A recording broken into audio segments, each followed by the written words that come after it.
प्रिय विद्यार्थी सभी को नमस्कार। कैसे हैं आप सब?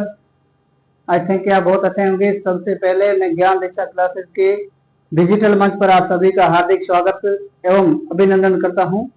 जल्दी से जल्दी जुड़ जाइए और चैनल को अभी तक सब्सक्राइब नहीं किया तो सब्सक्राइब करके ऑल वाला बेल आइकन जरूर प्रेस करें ताकि हर एक नोटिफिकेशन आपको समय पर मिलता रहे। और हम पढ़ रहे थे कक्षा 8 की विज्ञान, और कक्षा 8 की विज्ञान के अंतर्गत हमने 3 चैप्टर पूरे कर लिए थे। प्रिय विद्यार्थियों, कितने? 3 चैप्टर पढ़ लिए थे। यहां तक किसी विद्यार्थी को कोई डाउट हो तो मुझे बताइए, नहीं तो आज जो हमारा टॉपिक है प्रिय विद्यार्थियों, तीसरे चैप्टर के जो एनसीईआरटी की, कौन से? एनसीईआरटी के अभ्यास प्रश्न है। क्या है?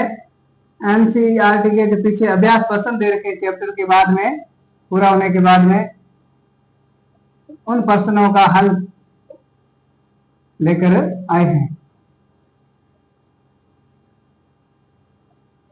ठीक है, यानी एनसीईआरटी के जो अभ्यास प्रश्न है, जो आपकी बुक्स में चैप्टर का एंड होने के बाद में दे रखे हैं, उन अभ्यास प्रश्नों का हल है वो आज हम लेकर के आज की क्लास में पढ़ेंगे। सभी विद्यार्थी जुड़ जाइए जल्दी से जल्दी और ज्यादा से ज्यादा वीडियो को शेयर करें ताकि आप अधिक से अधिक बच्चों तक ये सारी चीजें पहुंचा सकें, क्योंकि हमारा मकसद है कि हम कम समय में अधिक से अधिक बच्चों तक कैसे पहुंचे, वो मकसद हमारा पूरा होना चाहिए।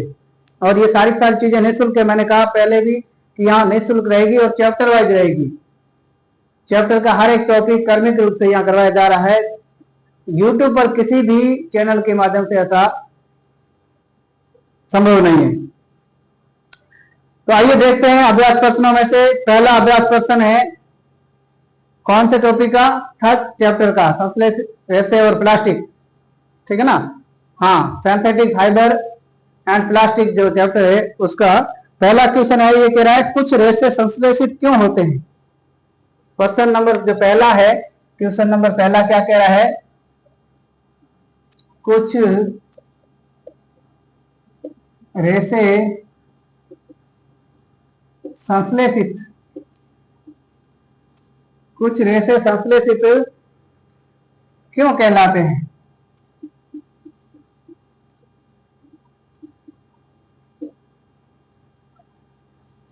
कुछ रेशे संश्लेषित क्यों कहलाते हैं?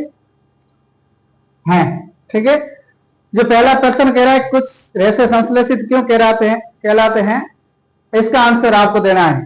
कोई भी विद्यार्थी अपने मन से देना चाहे तो स्वागत है, नहीं तो देखिए हमने जब संश्लेषित रेशे पढ़े थे, क्या पढ़ा था? संश्लेषित रेशे पढ़े तो हमने कहा था जो संश्लेषित रेशे जितने भी हैं वो रासायनिक पदार्थों से किससे मिलकर के बने हैं? रासायनिक पदार्थों से मिलकर के बने हैं। ठीक है, और रासायनिक पदार्थों से इसको कृत्रिम रूप से यानी आर्टिफिशियल रूप से इसका हम क्या करते हैं? निर्माण करते हैं। ठीक है,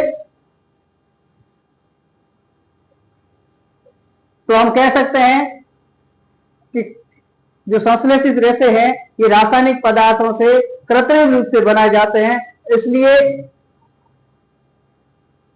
इनको हम क्या कहते हैं? संश्लेषित रेशे या सिंथेटिक फाइबर्स कहते हैं।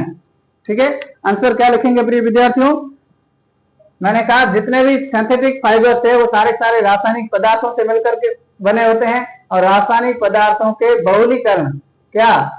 बहुलीकरण के मार्फत बनते हैं, और ये सारी क्रियाएं कौन करता है? मानव करता है, इसलिए इसको मानव निर्मित कहा जाता है। क्या कहा जाता है? मानव निर्मित कहा जाता है।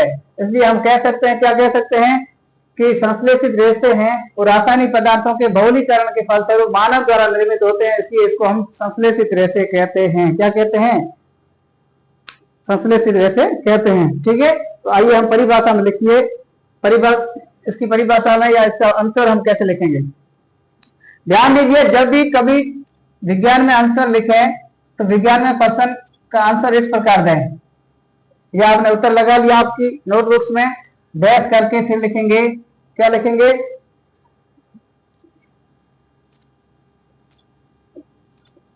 संश्लेषित रेशे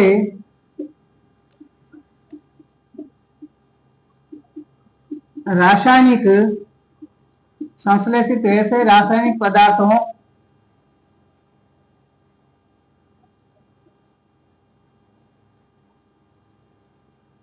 रासायनिक पदार्थों से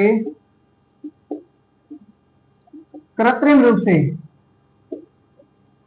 संश्लेषित रेशे हैं और रासायनिक पदार्थों से कृत्रिम रूप से बनाए जाते हैं। क्या किया जाता है? बनाए जाते हैं। और कैसे बनाए जाते हैं? बहुलीकरण के मार्फत। कैसे? बहुलीकरण के मार्फत, ठीक है, बनाए जाते हैं। इसलिए इन्हें संश्लेषित रेशों को, ठीक है ना, इसलिए इन्हें संश्लेषित रेशे कहते हैं, ठीक है। संश्लेषित रेशे हैं और रासायनिक पदार्थों से कृत्रिम रूप से यानी मानव द्वारा बनाए जाते हैं, इसलिए इसको हम क्या कहते हैं? संश्लेषित रेशे कहा जाता है या सिंथेटिक फाइबर्स कहा जाता है। यहां तक किसी विद्यार्थी को कोई डाउट हो तो मुझे बताइए। कोई डाउट नहीं? आइए दूसरा क्वेश्चन।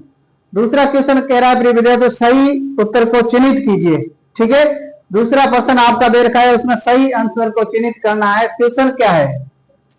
क्वेश्चन नंबर 2, सही उत्तर को चिन्हित कीजिए, ठीक है। दूसरा क्वेश्चन आपका कह रहा है सही उत्तर को चिन्हित कीजिए, यानी राइट का चिन्ह लगाना। कैसा चिन्ह लगाना है? राइट का चिन्ह लगाना है। तो उसमें से दे रखा है रेयन एक संश्लेषित रेशा नहीं है। क्वेश्चन क्या दे रखा है?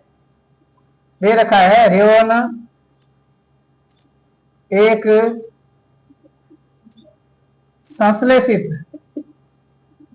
एक संश्लेषित रेशा नहीं है, ठीक है।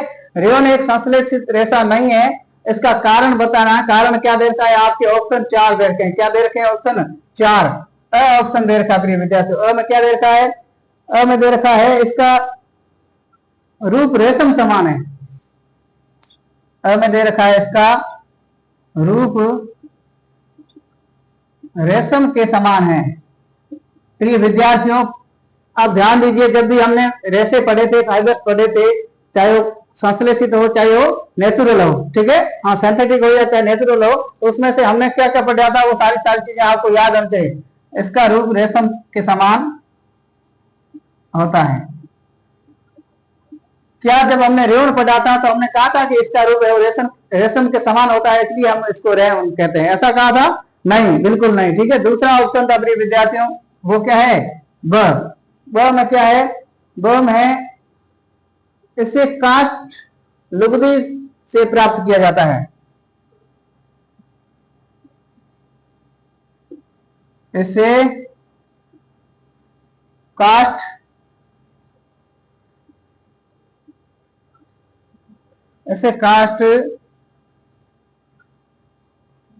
लुगदी से प्राप्त किया जाता है। काष्ठ लुगदी से प्राप्त किया जाता है। तीसरा जो स ऑप्शन दे रखा है प्रिय विद्यार्थी, वो स क्या दे रखा है? स दे रखा है इसके रेशों को प्राकृतिक रेशों के समान बुना जाता है। इसके रेशों को, किसके रेशों की बात कर रहा है? रेयन की। इसके रेशों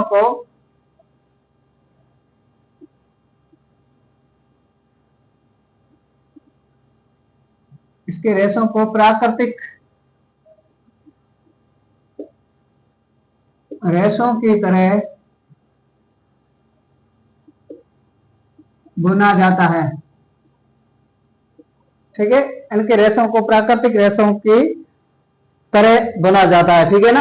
अब ध्यान दीजिए, जब भी हमने पढ़ा था जब रेयन, तो रेयन में क्या क्या चीजें पढ़ी थी? हमने कहा रेयन एक प्रथम आंशिक कृत्रिम रेशा है। क्या है? प्रथम आंशिक कृत्रिम रेशा। क्यों है? क्योंकि इनको मानव द्वारा बनाया तो गया है पॉलीमर या बहुलीकरण के मार्फत, लेकिन इसको जो बनाने के लिए जो कच्चा मटेरियल है, क्या कच्चा मटेरियल है, वो मटेरियल कहां किया जाता है?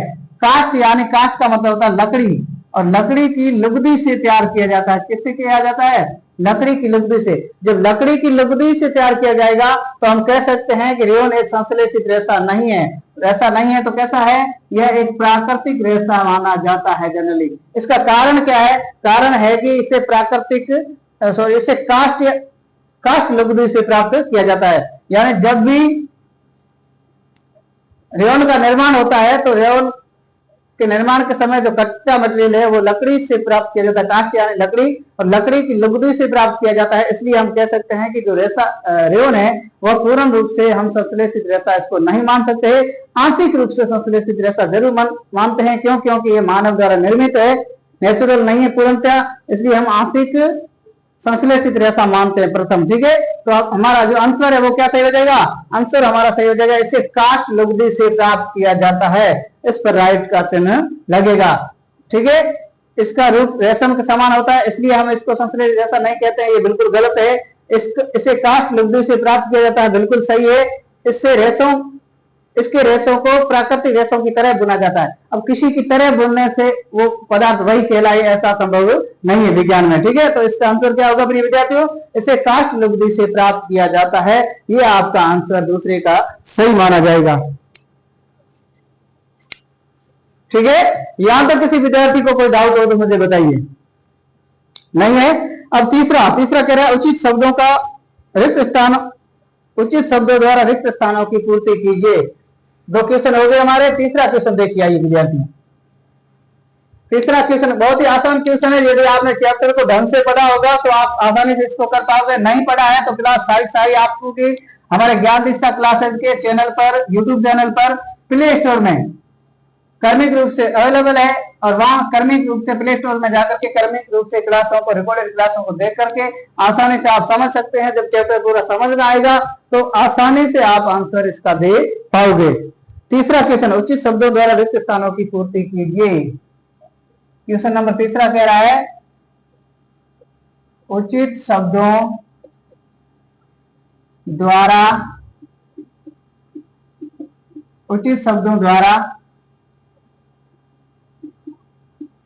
रिक्त स्थानों की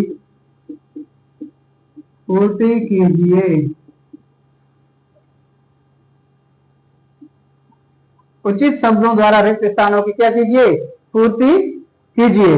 अब ध्यान दीजिए, अब कुछ सेंटेंस दे रखे हैं और सेंटेंस में खालिस्तान दे रखा है। उन खालिस्तान जगहों पर क्या क्या आएगा, ऐसे उचित शब्द आपने चैप्टर में पिछले पढ़े हैं, इस चैप्टर में और इन चैप्टरों में पढ़े हैं, तो वो सारा नॉलेज यहां आपको लगाना है, और जैसे लगाओगे तो रिक्त स्थानों की वास्तविक पूर्ति हो जाएगी। पहला है क में दे रखा है प्रिय विद्यार्थियों, क्या दे रखा है? संश्लेषित रेशे।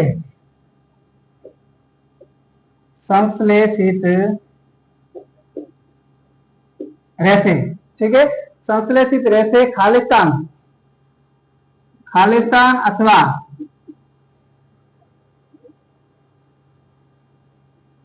खालिस्तान रेशे भी कहलाते हैं। खालिस्तान अथवा खालिस्तान रेशे भी कहलाते हैं। ठीक है, क्वेश्चन क्या दे रखा है? क्रम संश्लेषित रेशे खालिस्तान अथवा खालिस्तान रेशे भी कहलाते हैं। अब ध्यान देना, संश्लेषित रेशे हैं वह क्या है? वह प्रिय विद्यार्थियों कृत्रिम। संश्लेषित रेशे सारे कृत्रिम मानव निर्मित है, तो संश्लेषित रेशों को हम क्या कहेंगे? कृत्रिम रेशा कहेंगे। तो संश्लेषित रेशे कृत्रिम अथवा मानव निर्मित। जब कृत्रिम होता है तो कौन निर्माण करता है इसका? मानव। ठीक है, तो हम कह सकते हैं संश्लेषित रेशे कृत्रिम अथवा मानव निर्मित रेशे भी कहलाते हैं। हमने जब भी इस टॉपिक को पढ़ा था, रेशों को या फाइबर को, तो हमने कहा था रेशे हैं वो 2 टाइप के होंगे। There are 2 types of fibre, या रेशे 2 प्रकार के होते हैं। कौन कौन सा? पहला है प्राकृतिक या नेचुरल फाइबर्स कहते हैं। दूसरा था आर्टिफिशियल या सिंथेटिक। ठीक है, और सिंथेटिक रेशों का निर्माण है वो मानव द्वारा किया जा रहा था, इसको हम कृत्रिम रेशे और मानव निर्मित रेशे भी कहते थे। ऐसा मैंने उसकी हेडिंग में स्पष्ट रूप से लिखवाया था। ठीक है, तो संश्लेषित रेशे कृत्रिम अथवा मानव निर्मित रेशे भी कहलाते हैं। हो गया आपका रिक्त स्थानों की पूर्ति में। दूसरा, तीसरे का जो ख है प्रिय विद्यार्थी, वह क्या है? ख है वो कह रहा है संश्लेषित रेशे कच्चे माल से संश्लेषित किए जाते हैं। संश्लेषित रेशे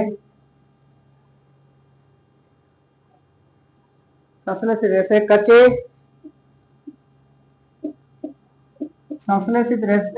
माल से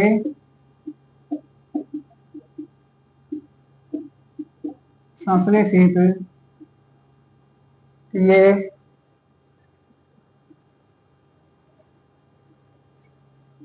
जाते हैं जो खालिस्तान कहलाता है। प्रश्न आपका कह रहा है, बिल्कुल बहुत ही शानदार प्रश्न है। ये परीक्षा की दृष्टि से इंपोर्टेंट क्वेश्चन माना जाएगा, हो सकता है एग्जामिनर आपकी परीक्षा में पूछ सकता है। ठीक है, क्या है? संश्लेषित रेशे कच्चे माल से संश्लेषित किए जाते हैं जो कहलाता है, यानी किस कच्चे माल से संश्लेषित या सिंथेटिक फाइबर्स का निर्माण होता है। तो जब हमने पढ़ा था प्रिय विद्यार्थियों, क्या पढ़ा था? संश्लेषित रेशे जितने भी है उनका जो कच्चा माल है, ठीक है, वो कच्चा माल वास्तविक रूप से देखा जाए तो क्या था प्रिय विद्यार्थियों? वो पेट्रो रसायन था। क्या था? पेट्रो रसायन पदार्थ है। वास्तविक क्या है? पेट्रो रसायन पदार्थ है। तो हमारा उत्तर क्या होगा खालिस्तान में? संश्लेषित रेशे कच्चे माल से संश्लेषित की जाते हैं, क्या क्या? जो पेट्रो रसायन कहलाता है। क्या कहलाता है प्रिय विद्यार्थियों? पेट्रो रसायन कहलाता है। ठीक है, ओके। यहां तक किसी विद्यार्थी को कोई डाउट हो तो मुझे बताइए। तो ध्यान रखना, परीक्षा में जब भी आए तुक्के मत मारना। तो कौन से विज्ञान में नंबर नहीं मिलेंगे, विज्ञान को पढ़ना है, विज्ञान में नंबर लाने हैं, तो इस प्रकार स्पष्ट रूप से आपको आंसर देना होगा। विज्ञान में कोई रामायण लंबी चौड़ी नहीं लिखनी है, लेकिन संक्षिप्त एवं सारगर्भित चीजें लिखनी है विज्ञान में, ध्यान रखना। ठीक है, तो संश्लेषित रेशे कच्चे माल से संश्लेषित किए जाते हैं जो क्या कहलाता है? पेट्रो रसायन कहलाता है। अब इसका ग है प्रिय विद्यार्थियों, ग क्या है? बहुत ही शानदार है, ध्यान देना, पूरा मन लगा कर लिखना और वीडियो को शुरू से अंत तक जरूर देखना। कभी भी वीडियो स्किप ना करें और शुरू से अंत तक जरूर देखें। अच्छा लगे तो लाइक करें और आगे से आगे शेयर करें। चैनल को अभी तक सब्सक्राइब नहीं किया तो सब्सक्राइब करके ऑल वाला बेल आइकन जरूर प्रेस करें ताकि हर एक सूचना आपको समय पर मिलती रहे। इसका ग कह रहा है संश्लेषित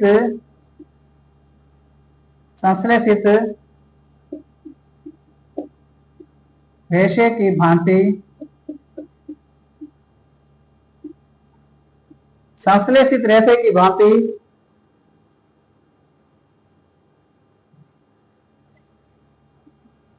प्लास्टिक भी, संश्लेषित रेशे की भांति प्लास्टिक भी एक खालिस्तान है। जिस प्रकार संश्लेषित रेशा है वह था, उसी प्रकार प्लास्टिक भी है। क्या है? प्लास्टिक भी एक खालिस्तान है। अब ध्यान देना, जब भी मैंने कहा था चाहे संश्लेषित रेशा हो चाहे प्लास्टिक हो, वे सारे छोटी छोटी 1 लाख इकाइयों से मिल करके बनते हैं। छोटी छोटी किससे? छोटी छोटी 1 लाख इकाइयों से मिलकर के बने होते हैं। और ये इकाइयां जब मिलती है तो क्या निर्माण करती है? बहुलक का निर्माण करती है। किसका निर्माण करती है प्रिय विद्यार्थियों? बहुलक का। तो हम कह सकते हैं संश्लेषित रेशे की भांति प्लास्टिक भी एक क्या है? बहुलक है। क्या है प्रिय विद्यार्थियों? बहुलक है। और बहुलक को अंग्रेजी में क्या कहते हैं? पॉलीमर। क्या कहते हैं? पॉलीमर। ठीक है, तो ये है आंसर। संश्लेषित रेशे की भांति प्लास्टिक भी एक बहुलक या पॉलीमर है। तो इस प्रकार आपको आंसर देना होगा। यहां तक किसी विद्यार्थी को दिक्कत? संश्लेषित रेशे हो चाहे वो प्लास्टिक हो, सारे पॉलीमराइजेशन के मार्फत बनते हैं और ये मानव द्वारा निर्मित होते हैं। ठीक है, इसलिए इनको सिंथेटिक फाइबर्स के अंतर्गत रखा गया है। यहां तक किसी को कोई दिक्कत नहीं? तो ये तीसरा क्वेश्चन आपका कंप्लीट हो गया है। अब चौथा क्वेश्चन ये कह रहा है नायलॉन रेशों से निर्मित दो वस्तुओं के नाम बताइए जो नायलॉन रेशे की प्रबलता दर्शाती है। मैंने कहा जो नायलॉन रेशा है, जितने भी सिंथेटिक फाइबर थे उनमें से नायलॉन रेशा सबसे मजबूत रेशों में से माना जाता है और सबसे मजबूत होने की वजह से इसको भारी वस्तुओं के उठाने के लिए या खींचने के लिए या पहाड़ी रस्सों का निर्माण किया जाता है। उसके अलावा जो मछलियां पकड़ने वाले जाल होते हैं उन जालों का निर्माण भी इस नायलॉन से होता है, क्योंकि मछलियां बहुत सारी आती है तो जाल तोड़ करके भी निकल सकती है, लेकिन संभव नहीं नायलॉन का जाल तोड़ना। ठीक है, उसके अलावा हमने कहा कि पैराशूट, जितने भी पैराशूट आपने देखा होगा फ्लाइटों में, हवाई जहाजों में और हेलीकॉप्टर में, जितने भी लोग फ्लाइट उस पैराशूट के माध्यम से छलांग लगाते हैं तो उस पैराशूट है वो किसका बना होता है? नायलॉन का बना होता है। नायलॉन का नहीं बना होगा तो कमजोर होगा, और कमजोर होगा, फट गया आसमान में आते आते आधे रास्ते में, तो आप देखते हैं नीचे वापस उस व्यक्ति का या उस वस्तु का क्या होगा। ठीक है ना? हाँ, तो इसलिए ये चौथा क्वेश्चन ये कह रहा है विद्यार्थी, क्या कह रहा है चौथा क्वेश्चन? चौथा क्वेश्चन कह रहा है नायलॉन रेशो से निर्मित दो वस्तुओं के नाम जो नायलॉन रेशो की प्रबलता को दर्शाती है। तो चौथे क्वेश्चन में लिखेंगे प्रिय विद्यार्थियों, उत्तर में क्या लिखेंगे? उत्तर में लिखेंगे पहला है पैराशूट। क्या है? पैराशूट जितने हैं वो सारे सारे किससे निर्मित होते हैं? नायलॉन से। ठीक है, उसके अलावा मछली पकड़ने, उसके अलावा मछली पकड़ने वाले जाल, मछली पकड़ने वाले जो जाल हैं वो भी किससे निर्मित होते हैं? वो होते हैं नायलॉन से। ठीक है, और उसके अलावा हम बात करें प्रिय विद्यार्थियों तो मजबूत जो रस्सियां हैं, क्या है? रस्सियां, इससे रस्सियां भी बनाई जाती हैं। ठीक है, आपको कोई दो लिखनी थी, हम 3 लिख दी, इसके अलावा भी बहुत सारी चीजें हैं, आपको कोई 2 लिखनी थी। ठीक है, तो आप लिखोगे, क्या लिखोगे? नायलॉन रेशो से निर्मित, नायलॉन रेशे की प्रबलता को दर्शाने वाले दो वस्तुएं निम्नलिखित है। पहला पैराशूट, दूसरा मछली पकड़ने वाला जाल और रस्सियां। ठीक है, तो इस प्रकार आप उत्तर में इस प्रकार का जिक्र करेंगे। ठीक है, तो ये आपका 4 क्वेश्चन है वो कंप्लीट हो गए। आइए चलते हैं 5वें क्वेश्चन की ओर। ध्यान देना, चैप्टर नंबर 3 जिसका नाम है संश्लेषित रेशे और प्लास्टिक, जिसको हम कह सकते हैं इंग्लिश में कहें तो सिंथेटिक फाइबर्स एंड प्लास्टिक। ठीक है, और इसके जो एनसीईआरटी के अभ्यास प्रश्न है उनका हम हल करने जा रहे हैं। और ये सारे क्वेश्चन मैं बोर्ड पर लिखवाऊंगा तो ज्यादा टाइम लगेगा। क्वेश्चन आपकी बुक्स में आपको दे रखे हैं, मैं क्रम लगा रहा हूं, उस क्रम के हिसाब से आंसर देंगे तो जल्दी हो जाएगा। अब क्वेश्चन नंबर 5वां एनसीईआरटी का अभ्यास प्रश्न है, उसमें से 5वां क्वेश्चन कह रहा है खाद्य पदार्थों का संचयन करने हेतु प्लास्टिक पात्रों के उपयोग के 3 प्रमुख लाभ बताइए। क्या करना है? 3 प्रमुख लाभ बताना है। तो हम लिखेंगे खाद्य पदार्थों के संचयन, खाद्य पदार्थों का संचयन करने के लिए, खाद्य पदार्थों का संचयन करने के लिए प्लास्टिक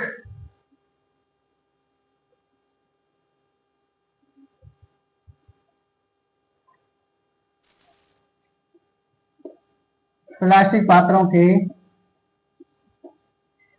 उपयोग के लाभ निम्नलिखित है। क्या लिखोगे? निम्नलिखित है। इस प्रकार आप लिखते हो तो आपको प्रश्न परीक्षा में जो परीक्षक है वो आपको एग्जामिनर पूरे के पूरे नंबर देगा। ठीक है, कहीं भी नंबर काटने के चांस नहीं रहेंगे। 1 नंबर लगा करके लिख दो भले, या इस प्रकार आप डैश करके भी लिख सकते हो, या इस प्रकार डॉट करके भी आप पॉइंट बना करके भी लिख सकते हो, जिससे ये दर्शाता है कि विज्ञान है वो व्यवस्थित है। क्या है? व्यवस्थित। ठीक है, हमने विज्ञान की जो परिभाषा पढ़ी थी तो क्या पढ़ा था? एक तो पढ़ा था शब्द क्रमबद्ध। ठीक है, क्रमबद्ध अध्ययन से जो अर्जित व्यवस्थित और सुव्यवस्थित जो ज्ञान होता है वही क्या कहलाता है? विज्ञान। तो हमें व्यवस्थित रखना जरूरी है, इतिहास की तरह, रामायण की तरह इसको लेख में नहीं बदलना है। ठीक है ना? पहला है प्रिय विद्यार्थियों, यह हल्के होते हैं। क्या होते हैं? कौन? प्लास्टिक के पात्र। ठीक है, पहला है कि ये हल्के होते हैं, इसकी वजह से इसका ज्यादा उपयोग करते हैं खाद्य पदार्थों के संचयन में। ठीक है ना, आपने देखा होगा ज्यादातर मार्केट में वस्तुएं ये प्लास्टिक में पैकिंग आती है। ठीक है, चाहे दही की बात करो, दूध की बात करो, आपने देखा होगा पानी है, उसके अलावा बहुत सारे अचार वगैरह है, सारे सारे लगभग प्लास्टिक में पैकिंग रखते हैं। कारण क्या है? ये हल्के होते वजन में, और हल्के होने के साथ साथ में क्या होता है प्रिय विद्यार्थियों, ये मजबूत भी होते हैं। क्या होता है? यह मजबूत होते हैं। हल्के होने के साथ साथ में ये मजबूत होते हैं, और जिसकी वजह से आसानी से नहीं टूट पाते हैं। और दूसरा है, यह नमी के साथ, यह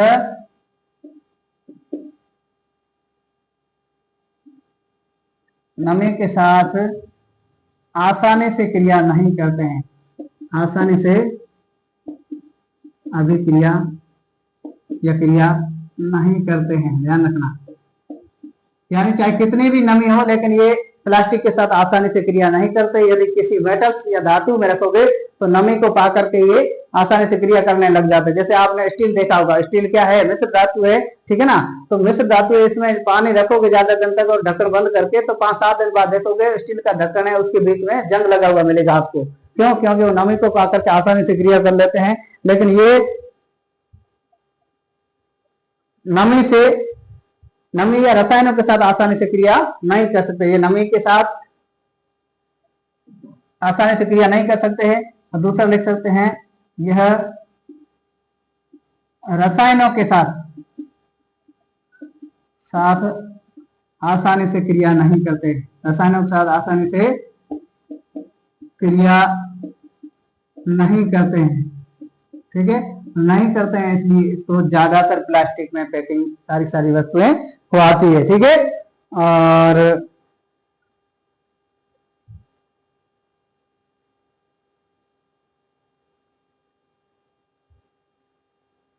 यहाँ पे किसी को कोई दिक्कत नहीं। ये चार थे, यानी खाद्य पदार्थों का संचयन प्लास्टिक में करने का जो कारण था वो ये था, ये हल्के होते हैं, ये मजबूत होते हैं, और ये नमी के साथ आसानी से अभिक्रिया नहीं करते, जिसकी वजह से किसी प्रकार की केमिकल रिएक्शन होने का प्रभाव वहां बिल्कुल नगण्य होता है।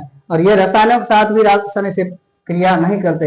यानी किसी प्रकार का जो खट्टा वगैरह, आप खट्टा जैसे लेमन है, लेमन का जूस आप स्टील के बर्तन में या किसी भी मेटल में रखोगे तो अभिक्रिया करेगा, और उसका मूल जो स्वाद है या टेस्ट बदल जाएगा, और वो ज्यादा समय तक वहां रहने की वजह से हेल्थ पर भी नेगेटिव इफेक्ट डाल सकता है। लेकिन प्लास्टिक के साथ हम रखेंगे या प्लास्टिक के बर्तनों में रखेंगे संचित करके, तो निश्चित रूप से ये अभिक्रिया न के बराबर करता है, जिसकी वजह से वो जैसा है वैसा का वैसा कई दिनों तक आसानी से रह पाता है। ठीक है, तो ये था हमारा 5वां क्वेश्चन। और छठा क्वेश्चन आपके का है, वो कह रहा है थर्मोप्लास्टिक व थर्मोसेटिंग प्लास्टिक के मध्य अंतर लिखिए। थर्मोप्लास्टिक व थर्मोसेटिंग प्लास्टिक के बीच में अंतर लिखना। क्वेश्चन नंबर कौन सा? 6। क्वेश्चन नंबर 6 है, वह कह रहा है थर्मोप्लास्टिक व थर्मोसेटिंग प्लास्टिक। ठीक है, थर्मोप्लास्टिक व थर्मोप्लास्टिक व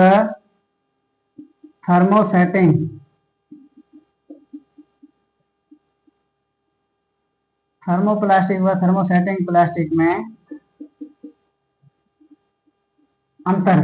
ठीक है, जब भी कभी अंतर लिखने का कहे विज्ञान में, तो सबसे पहले एक तो उसकी डेफिनेशन, ठीक है, फिर उसके गुण, और फिर उसका जो तीसरा एग्जाम्पल है। ये 3 लिखते हो तो निश्चित रूप से आपका जो आंसर है वो एकदम सही माना जाएगा। 1.5 नंबर का क्वेश्चन 1.5 मिलेगा, 2 नंबर का क्वेश्चन है तो पूरे 2 नंबर मिलेंगे। ठीक है, तो क्या है थर्मोप्लास्टिक व थर्मोसेटिंग प्लास्टिक में। और जब भी अंतर लिखो आप, तो इस प्रकार की टेबल बना करके जरूर लिखना। टेबल से ये साबित होता है कि सारा ज्ञान है या जो लिखा है वो व्यवस्थित है, और व्यवस्थित ही विज्ञान कहलाता है। ध्यान रखना, व्यवस्थित ज्ञान क्या कहलाता है?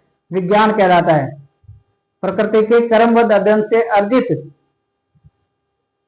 सुव्यवस्थित ज्ञान को हम विज्ञान कहते थे। ठीक है, तो ये व्यवस्थित ज्ञान होना जरूरी विज्ञान में, इधर उधर रामायण लिखनी नहीं पड़ती।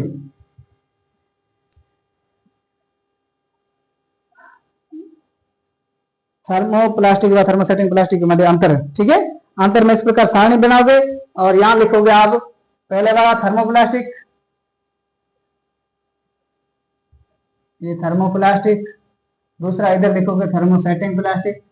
किसी भी प्रकार का आंसर जब अंतर पूछा जाए तो इस प्रकार आप सारणी बना करके लिखोगे तो आंसर है उस पूरा का पूरा सही माना जाएगा और किसी प्रकार का कोई अंक नहीं काटा जाएगा, चाहे बोर्ड हो चाहे वो लोकल एग्जाम हो। ठीक है,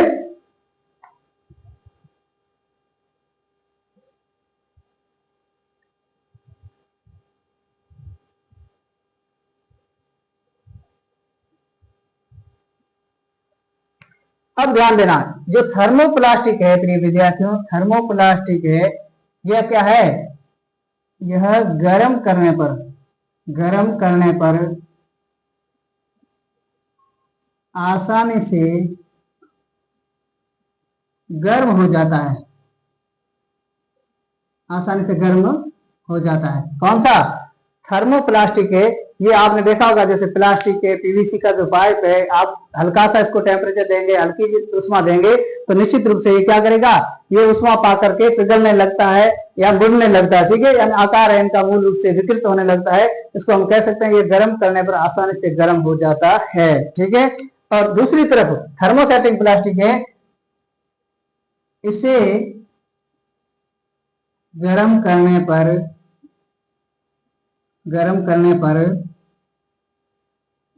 आसानी से गर्म नहीं होता है। अंतर लिखना है तो एक तो होता है और एक नहीं होता है, ये ध्यान रखना है कौन सा होता है और कौन सा नहीं होता है। थर्मोप्लास्टिक जितना भी है वो सारा उसमें पा करके आसानी से पिघल जाता है, उसका आकार विकृत हो जाता है, लेकिन थर्मोसेटिंग प्लास्टिक है जो इसे गर्म करने पर आसानी से गर्म नहीं होता है, अर्थात उसकी मूल आकृति में किसी प्रकार का कोई विकार उत्पन्न नहीं होता है। ठीक है, दूसरी चीज है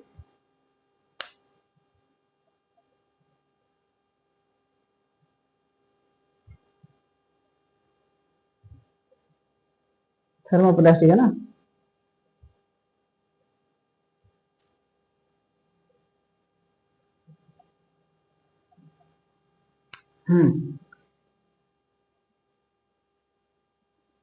इसका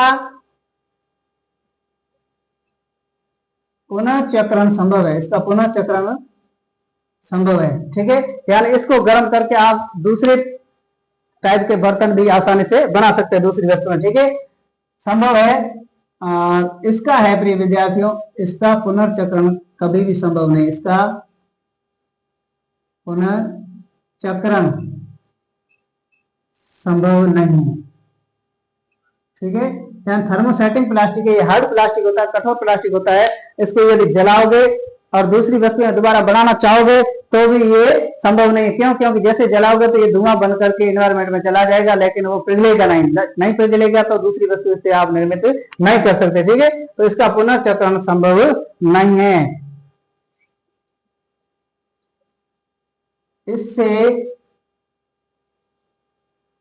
इससे मनपसंद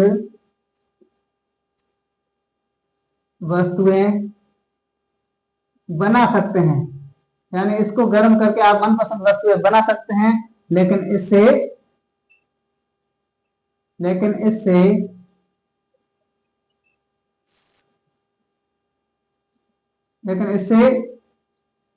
संभव नहीं है, इसे थर्मोसेटिंग प्लास्टिक से। ठीक है, और उदाहरण के तौर पर देखें मेरे विद्यार्थियों, तो उदाहरण के तौर पर क्या है, जैसे पॉलीथीन है और उसके अलावा पीवीसी का मतलब है पॉली वाइनिल क्लोराइड। परीक्षा में कभी कभार पूछा जाता है पीवीसी की फुल फॉर्म क्या है, तो पीवीसी की फुल फॉर्म है पॉली वाइनिल क्लोराइड। ठीक है, और इधर हम देखें उदाहरण के तौर पर, तो यहाँ उदाहरण के तौर पर बात करें तो वो है बेकेलाइट।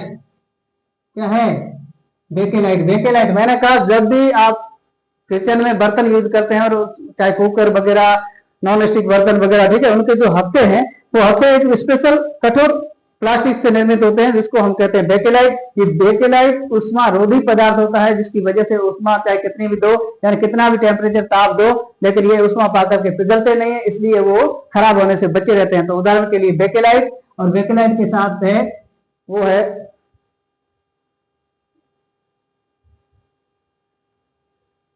बेकेलाइट के साथ साथ में क्या है,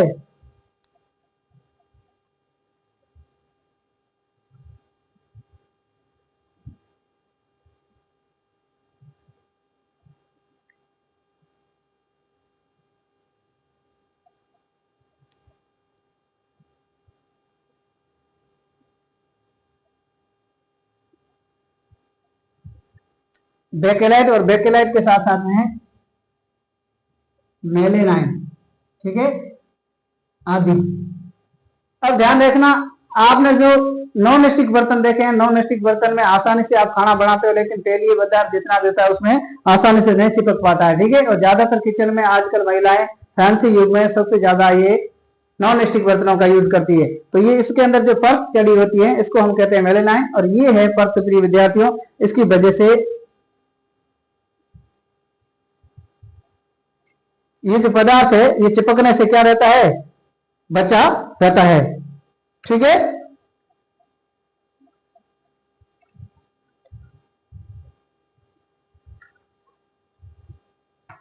ठीक है, और इसको हम टेफलॉन भी कहते हैं, क्या कहते हैं, टेफलॉन,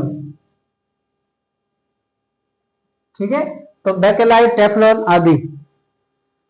यहां तक किसी विद्यार्थी को कोई डाउट हो तो मुझे बताइए, नहीं तो अगले क्वेश्चन की ओर चलते हैं। अगला क्वेश्चन है 7वां, समझाइए थर्मोप्लास्टिक से निम्नलिखित क्यों बनाए जाते हैं। क्वेश्चन नंबर जो 7वां है वो क्या कहता है, आइए देखते हैं। बहुत ही आसान क्वेश्चन है, इतने टफ नहीं है, लेकिन फिर भी मैं करवा रहा हूं क्योंकि बच्चों की डिमांड रहती है कि सर अभ्यास क्वेश्चन है, हमारे को बुक्स में मिलते नहीं आसानी से और हम उसका मिलान नहीं कर पाते, तो उनके लिए ये राह आसान हो जाएगी। 7वां क्वेश्चन, 7वां क्वेश्चन है, समझाइए सेटिंग प्लास्टिक से निम्नलिखित क्यों बनाए जाते हैं। क्वेश्चन नंबर 7 कह रहा है, समझाइए थर्मोसेटिंग प्लास्टिक से निम्नलिखित चीजें या वस्तुएं क्यों बनाई जाती है। पहला दे रखा है डेगजी के हत्थे, क्या दे रखा है, पहला दे रखा है डेगजी के हत्थे, ठीक है। डेगजी के हत्थे का मतलब होता है जितने भी बर्तन हैं किचन में काम आने वाले, उन सभी बर्तनों के हत्थे है वो मैंने कहा किससे बने होते हैं, बेकेलाइट से बने होते हैं, ठीक है। और बेकेलाइट से बने क्यों होते हैं, थर्मोसेटिंग प्लास्टिक, ठीक है। थर्मोसेटिंग प्लास्टिक क्या है, थर्मोसेटिंग में प्लास्टिक में हमने उदाहरण में पढ़ा था बेकेलाइट, क्या पढ़ा था, बेकेलाइट। तो ध्यान देना बेकेलाइट है, उसकी वजह से डेगची या किसी भी बर्तन उसमें पा करके जो पिघलते हैं, ऐसा इन बर्तनों में संभव नहीं है क्योंकि ये सारी सारी प्लास्टिक है वो थर्मोसेटिंग प्लास्टिक है, ठीक है। तो डेगची कहते हैं क्यों बनाए जाते हैं, तो लिखोगे आप, क्योंकि क्योंकि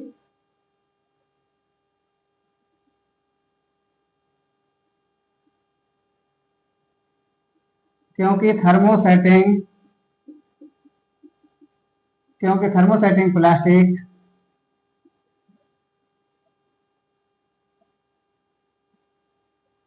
उष्मारोधी, कैसा है, उष्मारोधी पदार्थ होने के कारण यह आसानी से नहीं पिघलता है, ठीक है।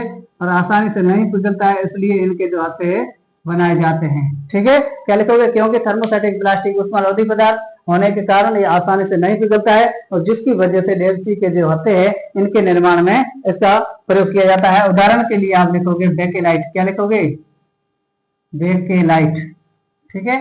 और बेकेलाइट एक क्या है, थर्मोसेटिंग प्लास्टिक है, क्या है प्रिय विद्यार्थियों, थर्मोसेटिंग प्लास्टिक है, ठीक है।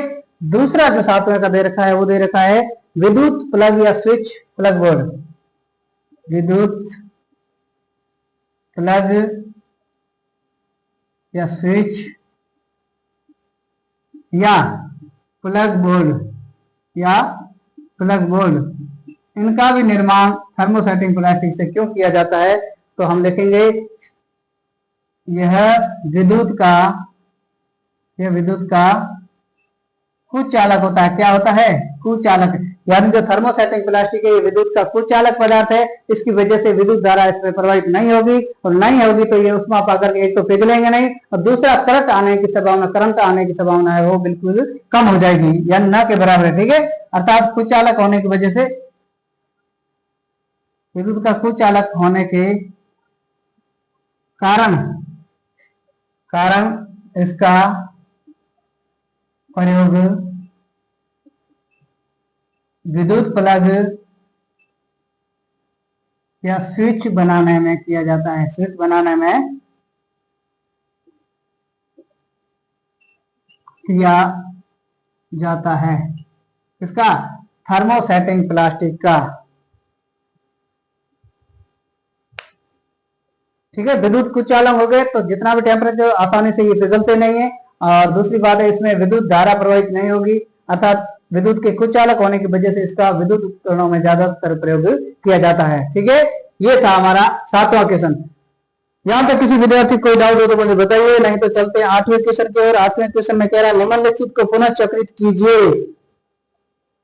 निम्नलिखित को पुनः चक्रित कर सकते हैं और पुनः चक्रित नहीं कर सकते हैं, इन दोनों को वर्गीकृत करना है। ठीक है, उदाहरण दे रखा है टेलीफोन यंत्र, प्लास्टिक खिलौने, कुकर के हथे, सामग्री लाने वाले थैले, बॉल पॉइंट पेन और प्लास्टिक के कटोरे, विद्युत तारों के प्लास्टिक आवरण और प्लास्टिक की कुर्सियां, विद्युत स्विच।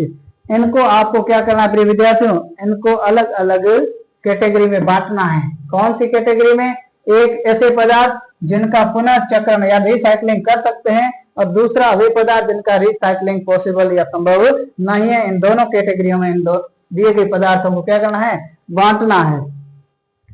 ठीक है, आइए देखते हैं क्वेश्चन नंबर 8। क्वेश्चन नंबर 8 में हम देखेंगे ऐसे, और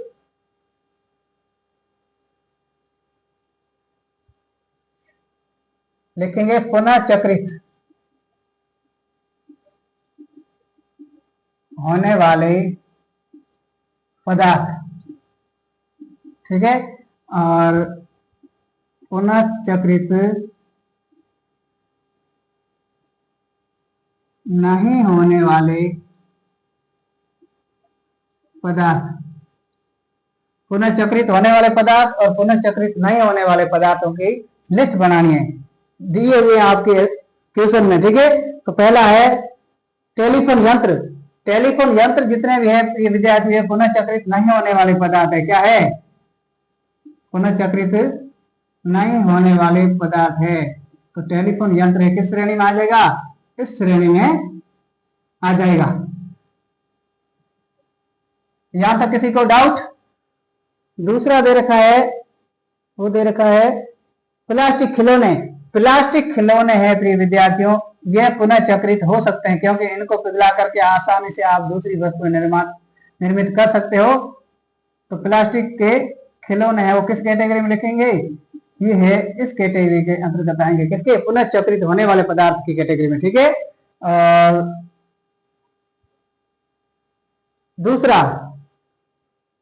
तीसरा है कुकर के हथे। कुकर के हथे हैं ये इस श्रेणी में आएंगे। किसमें? मैंने अभी कहा था कि जो कुकर के हथे हैं वो बेकेलाइट के बने होते हैं, और बेकेलाइट थर्मोसेटिंग प्लास्टिक है। ठीक है, तो कुकर के हथे एक पुनः चक्रित नहीं होने वाले पदार्थ की कैटेगरी में आते हैं। तीसरा सामग्री लाने वाले थैले। सामग्री लेने वाले थैले अर्थात प्लास्टिक है, प्लास्टिक किसके अंतर्गत आएगी? प्लास्टिक इस श्रेणी के अंतर्गत आएगी। सामग्री लाने वाले थैले आपकी बुक्स में नहीं देखा है, मैं इसको लिख सकता हूँ पॉलीथीन। क्या लिख सकता हूँ? सब्जियां वगैरह, अनाज वगैरह जो छोटी मोटी वस्तु आप बाजार में लाते प्लास्टिक से लाते हो। हाँ, तो सामग्री लाने वाले थैले अर्थात प्लास्टिक है, पॉलीथीन है। पॉलीथीन किससे आता है? पुनः चक्रित होने वाले प्लास्टिक के अंतर्गत आता है। तीसरा है बॉल पॉइंट पेन। जो बॉल पॉइंट पेन है इसको आप गर्म करोगे प्रिय विद्यार्थियों, तो ये गर्म होने के बाद में क्या है, काले धुएं के साथ जलेगी, लेकिन ये पिघलेगी नहीं। ठीक है,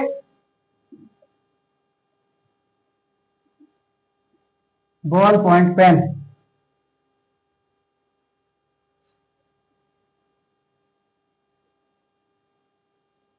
बॉल पॉइंट पेन है वो पुनः चक्रित नहीं होने वाले पदार्थ की श्रेणी में आएगी।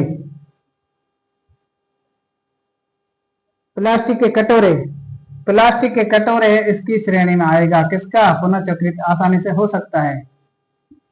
तो प्लास्टिक के कटोरे इस कैटेगरी में हम रखेंगे। और उसके अलावा विद्युत तारों के प्लास्टिक आवरण वो इस कैटेगरी में आएंगे। किसमें? पुनः चक्रित नहीं होने वाले पदार्थों के, विद्युत तारों के प्लास्टिक आवरण। और उसके अलावा है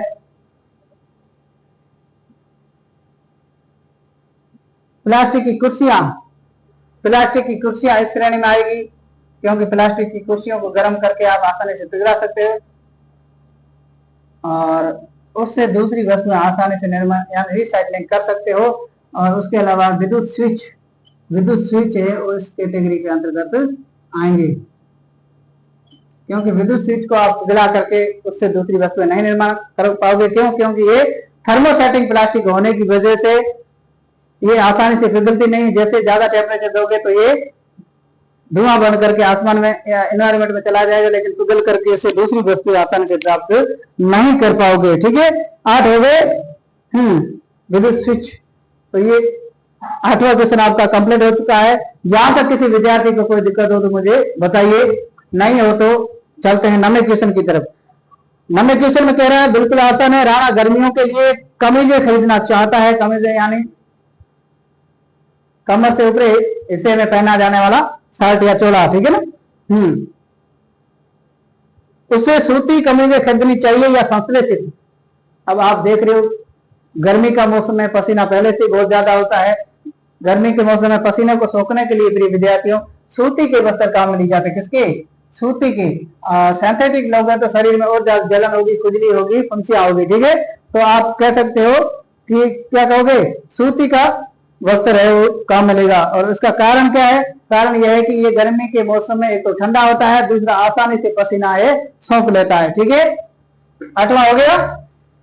हाँ, 9वां क्वेश्चन, क्वेश्चन नंबर जो 9वां है प्रिय विद्यार्थियों, वो 9वें का जो आंसर है पहले तो लेगा सूती वस्त्र। किसका? सूती कपड़े। कारण क्या है? कारण ये है कि ये ठंडे होते हैं एक। ठीक है, और ठंडे होने के साथ साथ ये पसीने को आसानी से सोखते हैं, पसीने को आसानी से सोख लेते हैं। इसलिए गर्मी के मौसम में राणा को क्या लेना चाहिए? सूती के कपड़ों का उपयोग किया जाना चाहिए या करना चाहिए। ठीक है, 10वां क्वेश्चन है, उदाहरण देकर प्रदर्शित कीजिए कि प्लास्टिक की प्रकृति असंक्षारक होती है। कैसी होती है? असंक्षारक होती है। बिल्कुल होती है असंक्षारक, क्योंकि जैसे जैसे प्लास्टिक, मैंने कहा थर्मोसेटिक जो प्लास्टिक है उसमें इतनी कठोरता पाई जाती है कि वो आसानी से ताप पा करके पिघलती नहीं है, या उष्मा या ताप रोधी होती है। ठीक है, दूसरी बात है वो विद्युत की कुचालक होने की वजह से उसको हम कह सकते हैं ये कैसी है? असंक्षारक है। असंक्षारक है यानी आसानी से विकृत नहीं होती है। ठीक है, तो 10वां क्वेश्चन में ज्यादा कुछ नहीं है। 11वां क्वेश्चन, क्या दांत साफ करने वाले ब्रश का हैंडल और सूख ब्रश एक ही पदार्थ के बनाना चाहिए? अपना उत्तर स्पष्ट कीजिए। नहीं, बिल्कुल नहीं। जो 11वां क्वेश्चन है, दांत साफ करने वाले ब्रश का हैंडल और सूख जो ब्रश के जो दंते होते हैं उन दोनों को एक ही पदार्थ से निर्मित करना चाहिए? नहीं, जो दंते हैं या ब्रश के जो दांत है, ठीक है ना, वो फाइबर्स के बने होते हैं। और कौन सा होता है फाइबर्स? नाइलॉन होता है। कौन सा होता है? नायलॉन, और नायलॉन लचीला रेशा होता है। कैसा होता है? लचीला रेशा होता है। यदि हार्ड रेशा काम में लोगे तो मसूड़े आपके फट जाएंगे, चीर देगा और खून आना लग जाए। ठीक है, तो इसलिए जितने भी ब्रश होते हैं, ब्रश करने वाले सुबह दंत मंजन, उनमें से उन ब्रशों के जो रेशे हैं पतले पतले जो आप दांतों पर रगड़ते हैं, वो सारे सारे नायलॉन के बने होते हैं। और नायलॉन एक लचीला पदार्थ होने की वजह से ज्यादातर इसका उपयोग किया जाता है।